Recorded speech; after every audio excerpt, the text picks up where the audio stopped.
জাতীয় পার্টির chairman GM. কাদের বলেছেন, যারা দেশকে রক্ষা করবে তারাই জনগণের দিকে বন্দুক তাক করে রেখেছে। তাদের গুলিতে প্রাণ হারাচ্ছে নিরীহ মানুষ। সরকার তার গদি বাঁচাতে রাষ্ট্রযন্ত্র ব্যবহার করছে। নির্বাচনী এলাকা রংপুরে গিয়ে সার্কিট হাউসে সাংবাদিকদের সাথে আলাপকালে এসব কথা বলেন তিনি।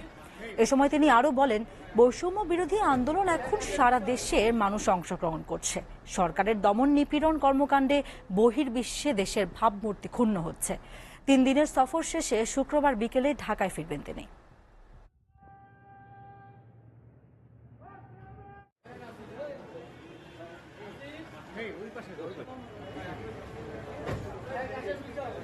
যে যারা প্রতিরক্ষা বাণিজ্য, যারা দেশের প্রতিরক্ষা, দেশকে রক্ষা করবে, তারা আমাদের জনগণের দিকে বন্দুক তাক করেছে।